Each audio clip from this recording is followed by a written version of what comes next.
Bueno, otra vez buenas tardes a todos porque vamos a hablar del tema de hoy, que es el accidente, ACV o accidente cerebrovascular. Sí, pero tenemos la suerte de tener en línea al doctor Grassano, ¿sí? Esteban Grassano, de Pinamar, muy conocido por todos acá en Pinamar.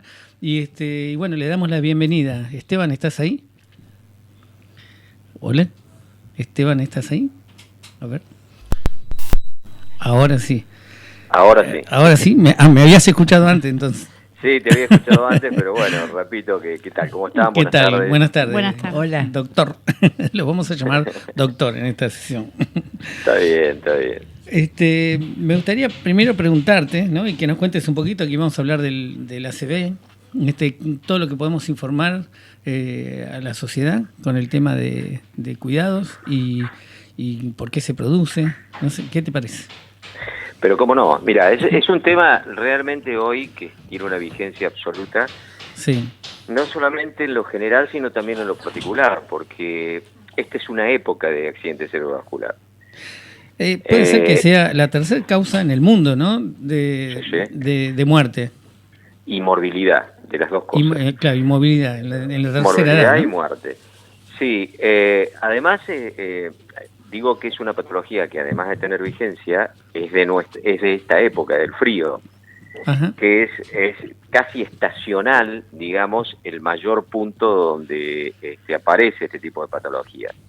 Y fíjate que en realidad no es una enfermedad en sí, es una consecuencia de otras situaciones que se convierte después de varios eventos en una enfermedad, que es una enfermedad compleja, digamos así, y de nuestro tiempo. Hay dos tipos de accidente cerebrovascular. Hay el accidente cerebrovascular isquémico y el accidente cerebrovascular hemorrágico. Sí. Como yo te decía, esto no es una enfermedad en sí, sino es una consecuencia. ¿Una consecuencia? ¿De qué? De otras patologías, como por ejemplo la obesidad, el sedentarismo, la diabetes, la hipertensión, el estrés, todo esto conforma un combo que en realidad cuando pasa mucho tiempo y se combinan en forma así realmente peligrosa, terminan con esto que es el accidente de todas esas sumatoria de patologías. Ajá, perfecto. Sí. Por eso es tan importante. Yo a veces digo, en el consultorio muchas veces viene un paciente y me dice, uy doctor, estoy con dolor de cabeza, pero no sé qué tengo. Bueno, nuestra primera pregunta es, ¿cuándo se tomó la presión? ¿O tiene presión alta? ¿Tiene tensión arterial alta? ¿Y sabes cuál es la respuesta? Sí. Yo nunca tuve presión arterial, doctor. Y entonces para distendernos, yo le digo, bueno, ¿cuántos años tiene? Y tengo 57. Bueno, ¿y cuándo tuvo 57 años? Y esta es la primera vez. Lo mismo pasa con la presión. Y yo tengo una pregunta a eso que estás diciendo. Sí. ¿Puede ser que de repente una persona que haya tenido toda vida, se haya controlado, no sé, que si haya tenido algún caso, que se haya controlado la presión, siempre estuvo muy bien y de repente suceda esto? Puede y pasar, no sea obeso. Claro, bueno, obviamente que cumpliendo, no necesariamente tenés que cumplir, ¿no? Todas las cosas, claro. Porque hay gente expuesta, suponete el estrés, que es muy de nuestra época, que de alguna manera condiciona a que la adrenalina y hay otras sustancias que andan dando vuelta por ahí, aumenten la presión y de repente alguien que nunca la tuvo, se descubra, supongamos a los 55 años, 50 años, y dice, pero si yo nunca tuve presión, doctor, bueno, pero ahora tenés. Claro. Tenés los 57 y tenés presión, tenés las dos cosas, ¿viste? Que antes no la tenía. Entonces, pero yendo al punto, todas estas patologías de la hipertensión, obesidad, sedentarismo, diabetes, estrés, son cosas que nosotros podríamos manejar, tendremos que manejar, porque el sedentarismo es una cosa que se puede solucionar con ejercicio. Constantemente caminar, no hace falta que vayas al gimnasio, pero sí tener una caminata de no menos 20 minutos por día para que a tener una movilización de algunas enzimas que necesitan el ejercicio físico. Tener una dieta adecuada, ¿qué significa? Que no estés con un exceso de sal o con exceso de almidones, porque los almidones también colaboran no sabía eso. Claro, los almidones, el pan y el azúcar colaboran para que aparezca una diabetes. Ajá. O para que... Porque entonces, aunque no seas diabético, sí, hacer trabajar tanto al páncreas, llega un momento que se cansa y dice, bueno, yo voy a trabajar la mitad nomás. Sí. Y empiezan a aparecer en sangre glucosa, que son derivados, y aumenta la glucosa y aumentan los riesgos de accidente cerebrovascular. O sea, fíjate que una dieta... Eso está más relacionado con la apoplejía. ¿Es así se dice, apoplejía? Apoplejía. Ahí está, sí, o sea, pero es la consecuencia. Yo lo que te estoy contando, ¿qué pasa antes para poder evitarlo a este tema? Para poder evitar la enfermedad con todas estas cosas que produce, que es el accidente de esas enfermedades, que es el accidente cerebrovascular. O sea, la toma de conciencia de la alimentación con actividad física. ¿Sí? Con la actividad física. Lo mismo, la sal, la ingesta de sal diaria tiene que ser casi nula, porque los alimentos en sí tienen sal, tienen una concentración de sal que es suficiente para el organismo, el sodio ese que viene en todos los alimentos. O sea, no es cuestión de echarle más sal a la comida para sentir los sabores. Sí. Entonces, claro, que es una cosa que la hacemos todos, pero ya todo tiene una cantidad de sodio que es suficiente para nuestro organismo. Entonces vos disminuís por medio de la nutrición, o sea, la forma nutritiva, como adquirís la sal, como los almidones, la glucosa, y todo eso lo disminuís al mínimo, a lo que puedas. Claro. Que, digamos, ocupe una parte de tu nutrición y que no sea total, excesivo. O sea, que no haya claro, una no cantidad excesivo de sal, nada. una cantidad de pan, claro. Sí. Entonces, ahí empezamos en la prevención de un accidente cerebrovascular, porque vuelvo a insistir, el accidente es accidente, es consecuencia de esto, de mala alimentación, de los trastornos de obesidad. Yo puedo interpretártelo así, que quizás toda la predisposición que le sumamos con el tema que estás diciendo, alimentación, sedentarismo y todo eso, ¿no? Pero claro. Colaboramos, digo yo, pero el conflicto, sí, vos sabés que nosotros tenemos un programa que se llama ADN emocional. Así que yo no lo puedo dejar afuera la parte emocional, que vos hablaste del estrés, ¿entendés? Sí. Entonces, yo, antes que nada, a mí me gusta escuchar a los que estudiaron qué significaría el estrés para contarle a la gente. Bueno, el estrés es una situación donde el organismo se encuentra en alerta máxima. Bien. La alerta máxima es porque está expuesta y se defiende el organismo, está expuesto a situaciones de riesgo, a situaciones no acostumbradas o negativas de todo tipo, y eso produce que el organismo de alguna manera empiece a defenderse. Sí. Y se defiende con las alertas. La alerta produce mucha adrenalina y produce algunas hormonas que aumentan la presión arterial. Bien. ¿Sí? Entonces, en definitiva... Un momento de estrés tiene que ver con algo emocional, entonces estamos más cerca, ¿sí? Claro, del programa, también, sí. por lo menos. Sí, no, pero es que claro, porque vos la vida de relación, cuando estás en un trabajo que no me traen el paciente y hay que operarlo, como me ha pasado a mí, no me lo traen, yo comienzo a sentir una situación de intranquilidad, ansiedad, que eso lo produce, eso es estrés, lo produce una situación emocional. No me traen el paciente para operar, lo tengo que operar y yo estoy esperando, ya me ha pasado muchas veces esta cosa, y que te produce una situación de emergencia, que todo el organismo se pone. Y la respuesta a eso es pupilas dilatadas, hirsutismo, o sea, se te paran los pelitos, enrojecimiento generalizado, empezás a transpirar, porque empiezan a manejarse una cantidad de hormonas y situaciones en todo el organismo que hacen que vos estés en alerta máxima. Preparándote, eso, como para huir, digo yo, siempre. Exacto, para huir de o la defenderte, situación, sí. o defenderte o resolverla. Claro, resolverla. Eso es el estrés, que tiene mucho que ver con lo emocional, sin ninguna duda.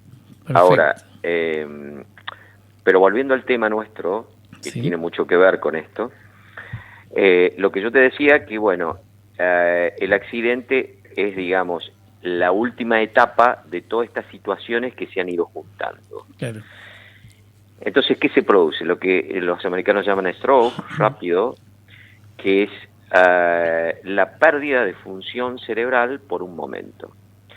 Y es lo que yo te decía, que puede ser de tipo isquémico o de tipo hemorrágico. ¿Cuándo es isquémico? Cuando se tapa un vaso.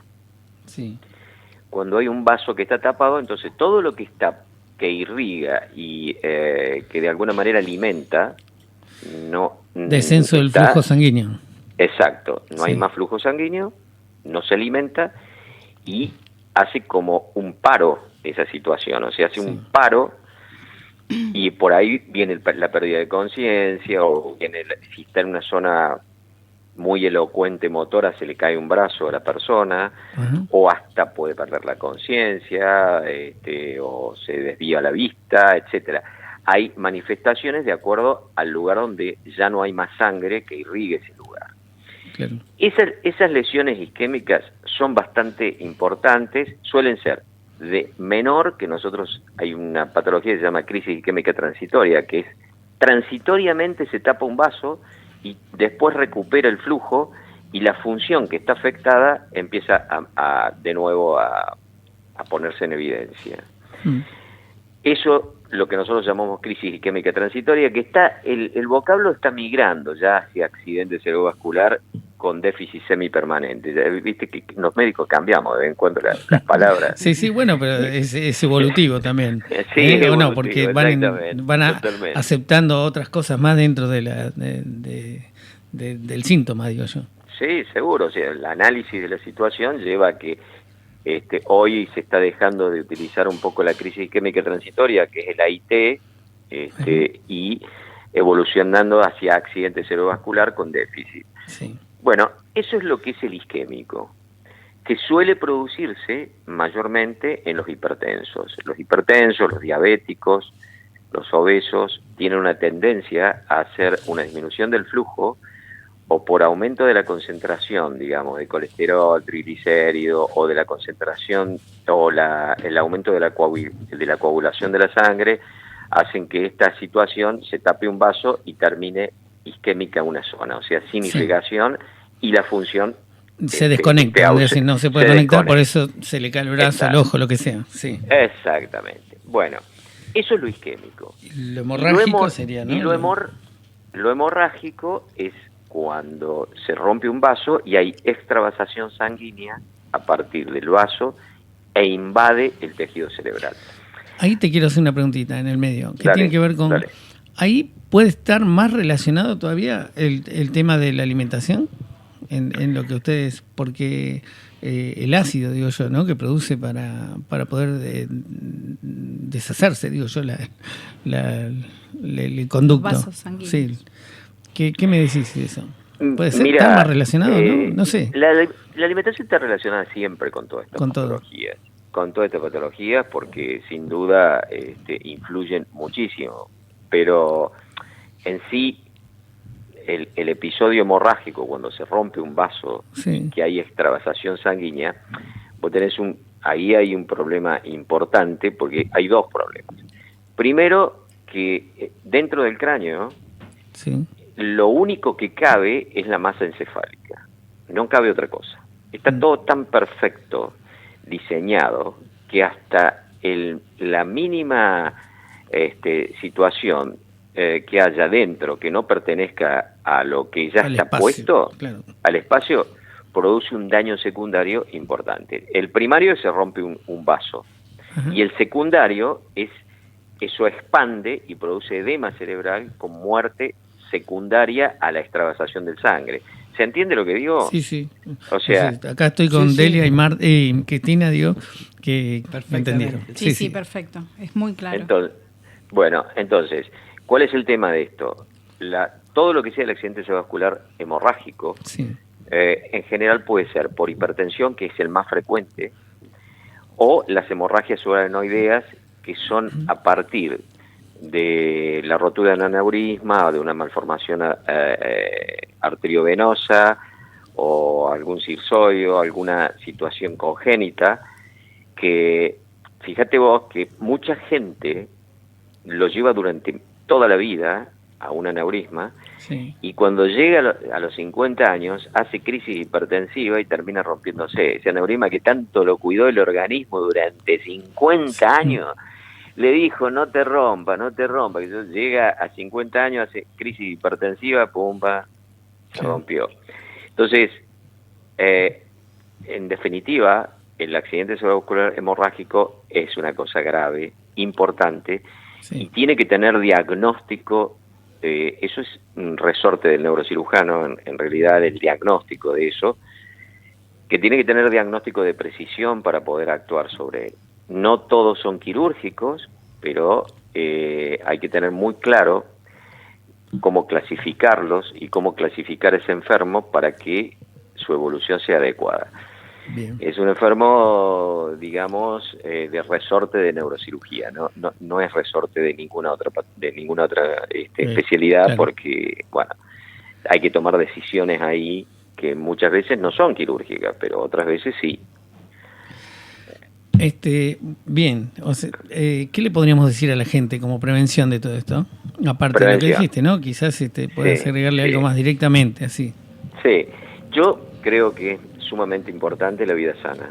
Bien. Una vida sana, hay que caminar 20 minutos por día, hacer como mínimo este ejercicio 20 minutos por día sin parar. Bien. Disminuir la cantidad de sal en lo posible y solamente la que traen los alimentos, no aumentarle la sal. No pasar de la tabla específica del peso. ¿Qué significa? Tenemos que hacer una visita una vez al año al médico para que nos tome la antropometría y nos diga, bueno, vos medís 1,70, no podés pesar 90 kilos, querido. Sí, claro. Esta es la primera cosa. Estoy gordo, Claro, estoy gordito. Me matás. Acá Molina necesitaría un poco de caminata. Caminata, ya tiene la indicación, Molina, ya tiene la indicación. Ya me mandaste a mamar. Sí. Bueno, bien, y otra de las cosas que todos tenemos que tener en cuenta y que seguramente el médico que te vea te va a medir la cintura. Sonamos ahí. Sí, ahí estamos mal. Dale. Te va a medir la cintura. 90, 60. Claro. Eso tiene mucho que ver con el riesgo cardiológico. Con el riesgo cardiológico, claro, la pancita. La panza, digo yo, la panza, porque yo no pancita, ya la perdí. Ya la perdí.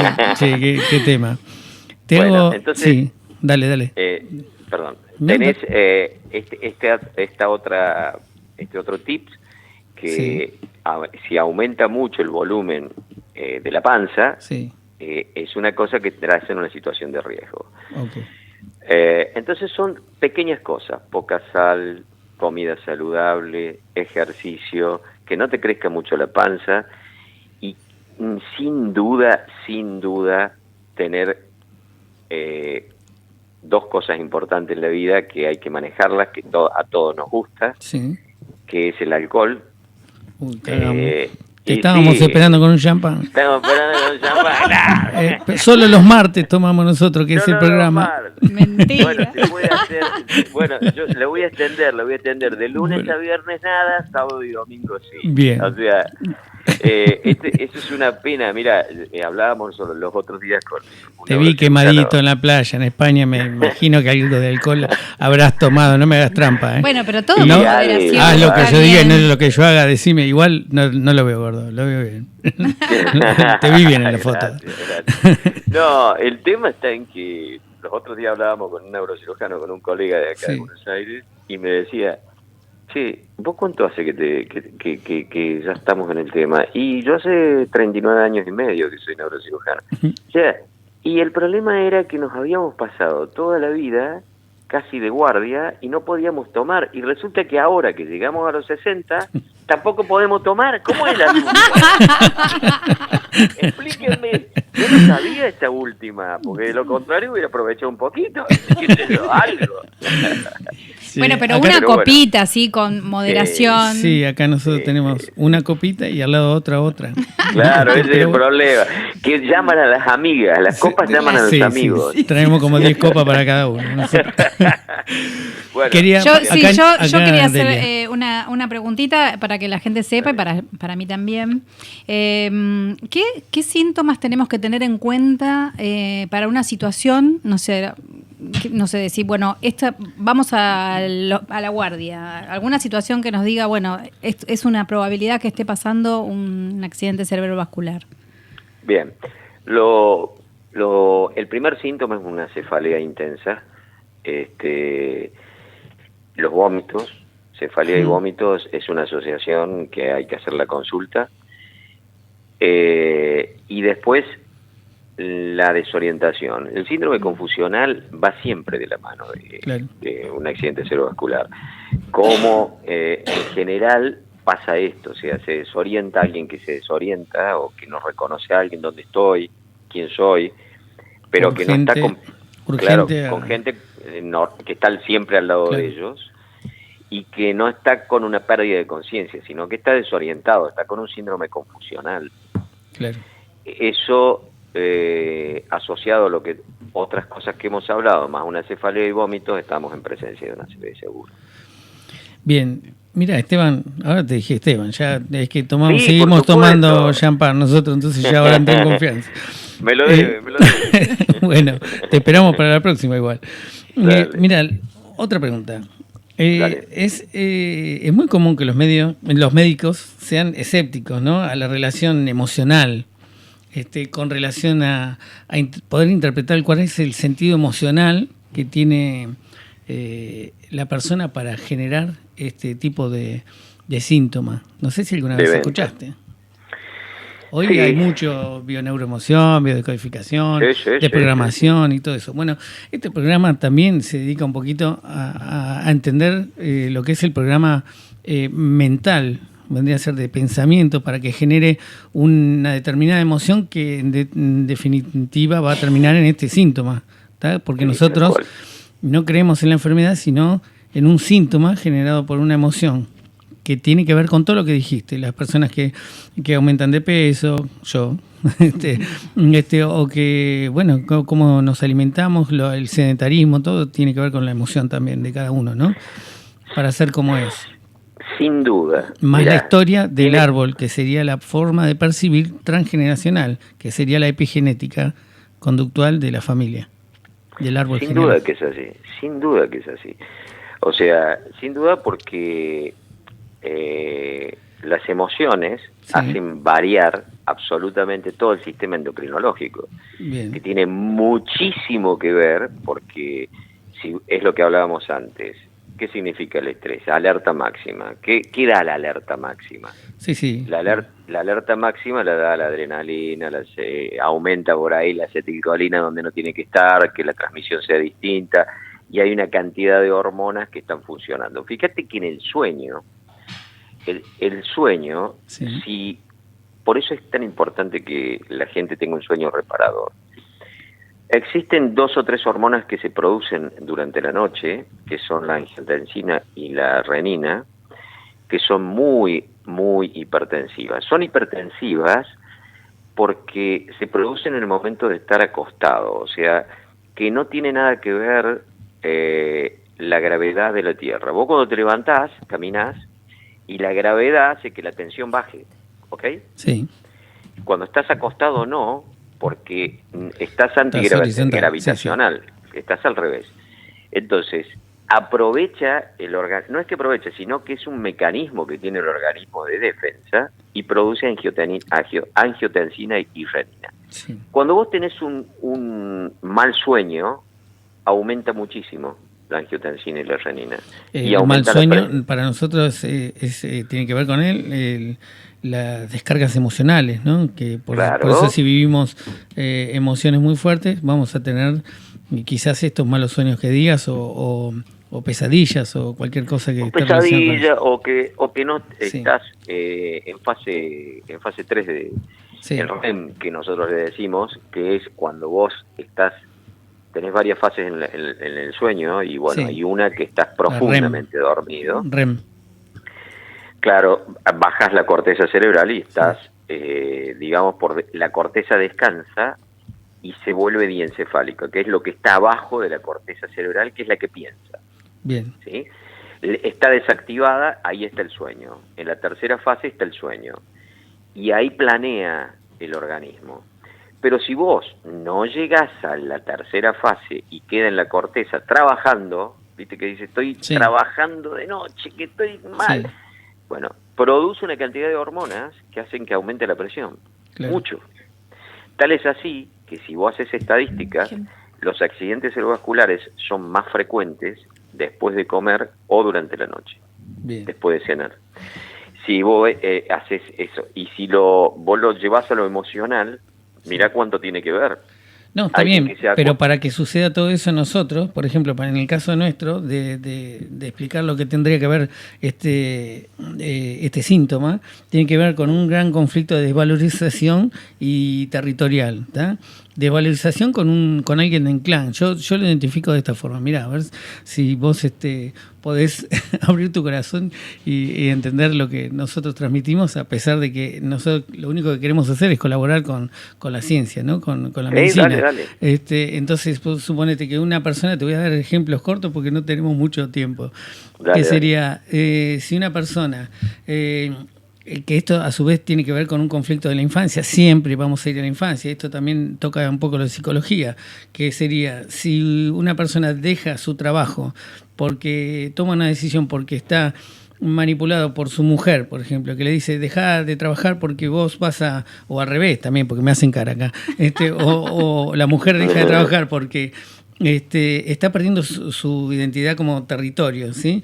Viene a la casa, convive de grande, porque esto se genera mucho en una edad avanzada, más común, ¿no? ¿Estamos de acuerdo? Uh-huh. Sí. Entonces llega a la casa y se siente que ya la familia no lo necesita, porque están acostumbrados a vivir sin él. O sea, él viene en un horario mucho más tarde, que está todo el día afuera. Entonces se siente este conflicto de desvalorización, que es lo que le recuerda en realidad un conflicto de la infancia. Pero te lo estoy resumiendo con respecto a que esa es una predisposición para que una persona tenga este tipo de riesgos de infartos cerebrales, ¿no? Pero no tengo duda de eso. Bien. No tengo la menor menor todo duda, está relacionado con esto, con una toma de decisión contradictoria, porque el ego en realidad lo que está actuando es en incoherencia. Estoy haciendo algo de alguna forma que creo que tengo que hacer y no lo que quiero hacer. Entonces, en este caso, es lo que esa presión que vos hablás se estresa en un lugar específico que tiene que ver con esto. Sin duda, eso ¿sabes cómo Daría se llama? un montón de ejemplos, pero bueno. Sí, eso se llama conflicto. Conflictos. O emocionales. Psíquica es una espina psíquica del cerebro. Perfecto. Que esto, sin ninguna duda, que influye. Claro. No tenga la menor duda que influye en esta situación. Y vos me decís, o sea que el cuerpo se podría enfermar, o sea, si yo me alimento bien, ¿no? Y me podría pasar lo mismo. Si no fuera por la emoción también. Es como que... Porque le diste una distancia ahí entre que hay una predisposición, ¿no? Como dije yo. Pero también yo quiero entender que el cuerpo es imposible que se enferme. No. Vos tenés una tierra fértil, digamos. Es como si fuese una tierra fértil. Si vos, por más que, digamos, estés sano... digamos, sí. Coma sano, corra, venga, sí. Qué sé yo, y hagas todo lo que tenés, lo deberes, digamos así. Sí. Si existe un conflicto de cualquier tipo emocional bien. Donde ese conflicto es una espina psíquica, así bien. Se llama. Buenísimo, sí. Siempre va a tener un resultado, por más que vos seas el tipo más sano del mundo, eso te va a llevar a una enfermedad y que te va a llevar probablemente a trastorno del sueño, ansiedad y que termina con donde termina, sí, claro, en donde tiene que terminar. Ya caíste en uno de las cualidades que tiene, no sé si llamarle cualidad, llamarle necesidades para hacer un ACV. Bien. Está buenísimo. Estamos más cerca, entonces. ¿Viste? Claro que estamos cerca, pero claro que estamos cerca. Hoy cuando me gusta leer mucho con el tema de la desprogramación mental, ¿no? Que tiene que ver con la forma de percibir de las personas que sienten algo que no es real igualmente, pero que es su forma de percibir por la información que recibió tanto en su infancia como transgeneracional, que sería la forma de percibir, digo yo siempre, ¿no? Que hace que surja esta predisposición. Por eso ustedes hablan de algún familiar tuvo esto, siempre dicen algún familiar tuvo esto. Claro. Y bueno, esto familiar, en realidad nosotros decimos, algún familiar actuó de esta misma manera. Sí, todos actúan de la misma manera para generar este mismo conflicto y volver a repetirlo, ¿está? Ahí es donde estamos igual, pero enfocados directamente yo en la emoción y vos serías en la ciencia, que está buenísimo igual. Sí, creo que está muy ligado el tema. Sí, o sea, se complementan de alguna manera. No lo veo separado para nada. Bueno. Al contrario, yo lo veo muy ligado. Yo digo que el ser humano tiene una parte sensitiva, digamos, y otra motora, pero la parte sensitiva, digamos, que es la receptora de todas estas situaciones, tiene un mundo que por ahí hay que explorarlo, ver, y si toma envergadura, el humano es sensible, vive de afectos. Sí, sensible, emocional. Emocional, pero ¿de qué vive el hombre? De afectos. Sí, por eso entonces para nosotros, digo siempre, no existe la enfermedad acá en ADN emocional, solo existe el 100% de un síntoma generado por una emoción, aunque sea que no es nuestra, es transgeneracional, es una creencia igual, que es la fe en que nosotros nos movemos creyendo que lo que estamos viendo es real. Entonces nos terminamos enfermando. Por eso esta persona que deja de trabajar está creyendo que está desvalorizada y siempre está culpando al otro como un estado de víctima, creyendo que el mundo está, no sé, atacándolo a él, ¿no? Y ese es el estrés que le provoca algo que no es real. ¿Sí? Defendiéndose, es el ego. Sin duda. El ego. Sin duda que es así.